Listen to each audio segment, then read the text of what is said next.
All right, we're gonna do a quick video on how to change the accumulator on this is an 09 CVPI. The other day I took a spray bottle, so I charged it, blew coal for like 5 minutes, and then it went dead.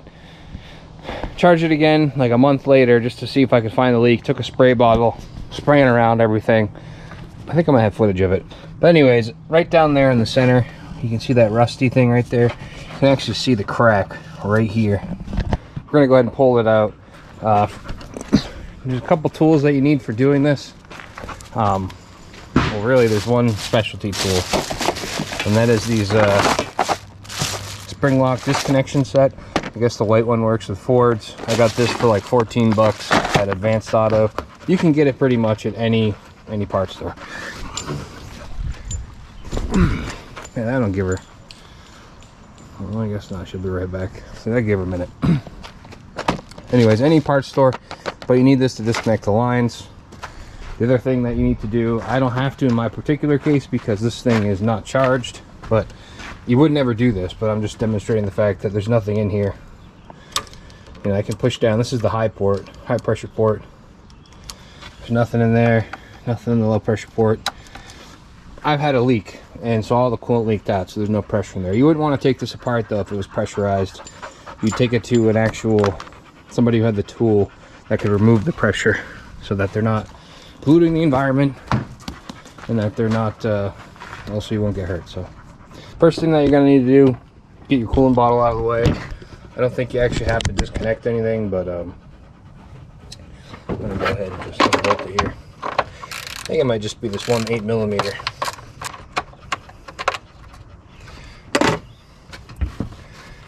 Oh, that was easy. It is literally just an 8mm. Let's unclamp this overflow here.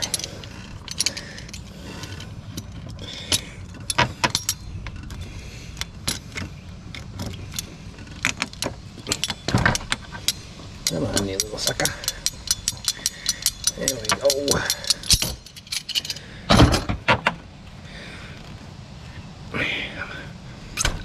Boom. There. That's enough. That's enough for me to get down in there. So you can see there's 3 connections.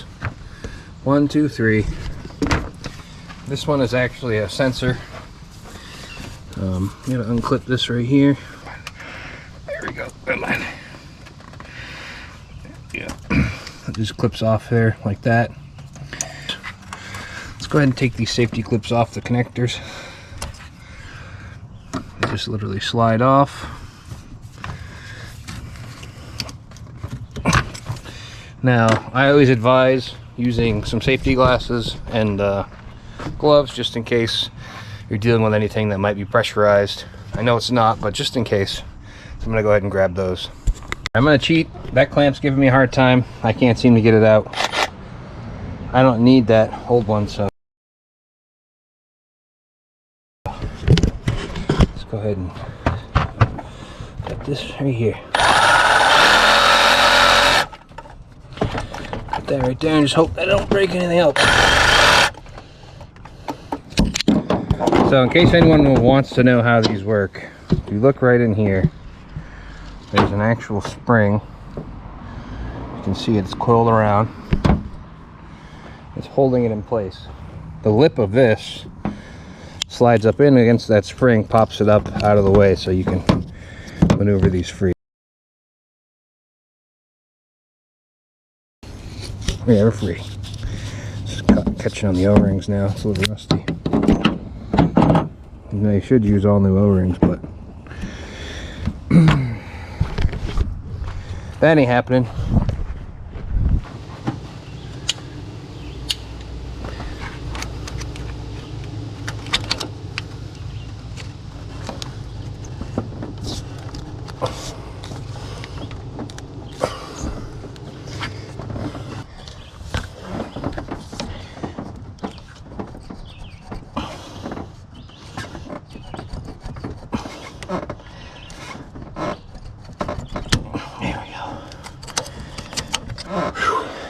Does work. It's just Pain in the balls. Well, the good news is the only other step to get this off. So it looks like two 12mm bolts. Here we go. Woo, look at that. There we go. I didn't even see it, but we got the nuts out. So hypothetically, there ain't nothing holding this thing on. It's just gonna come out. Was there something holding on? Oh yeah, there's one on the bottom.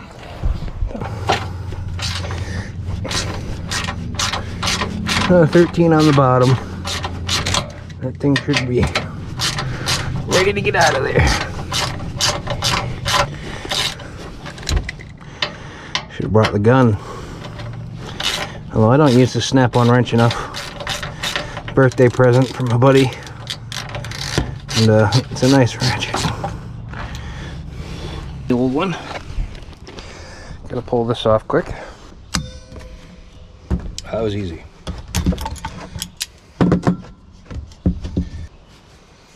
It's plastic too, by the way. Don't get crazy if you're using vice grips. Alright, so just gonna pop these clips off. Wow! They go flying, so.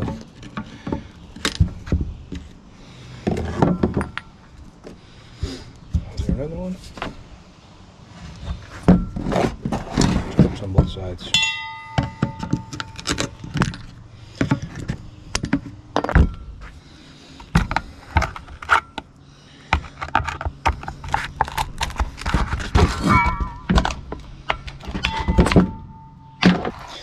Here's the problem. I guess it's really common in these. This plastic case makes these get all rusted.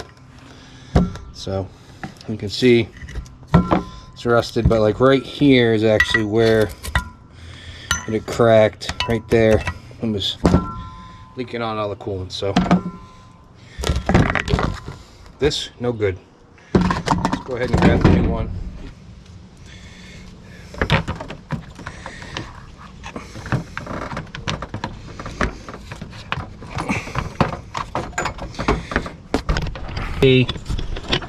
Hey, stop chasing the chicken.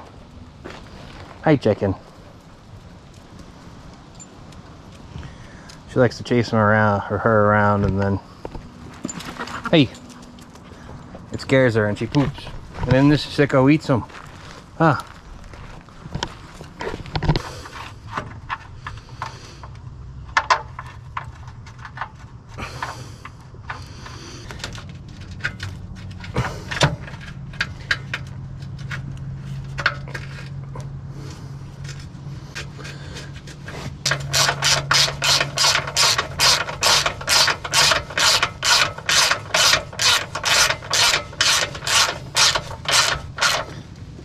Plastic, so don't want to go too tight.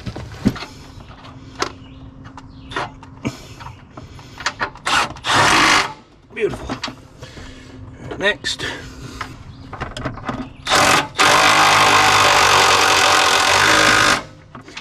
All right.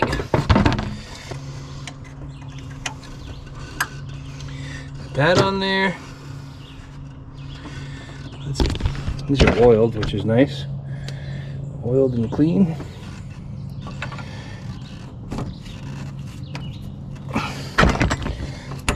Oh, beautiful.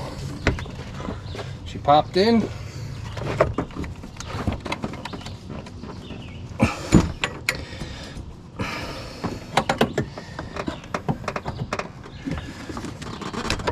Oh, she popped there. You see, you got this one back in. Last but least, bam! Look at that.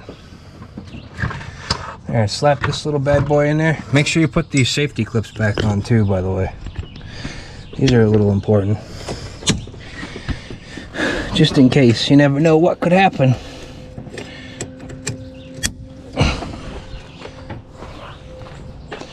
Got one more. 8 mil. Whew. And a hose clamp.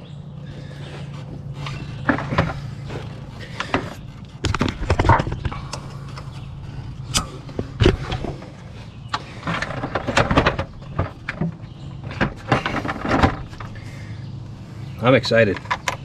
Maisie, you excited? It's a big reason I'm switching this out is because I take her with me everywhere, and without AC, black car, 80-degree weather, I can't leave her in there more than a couple minutes, you know, with the windows down. And I get pretty worried about her, so this AC tested out for a little bit, and then I'll feel a little more comfortable bringing her with me places where she can't go because it's too hot.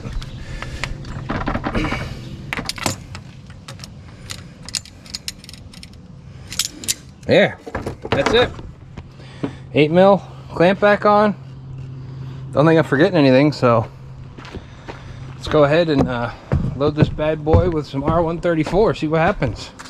I'm hoping that was the only leak. Should be quite nice.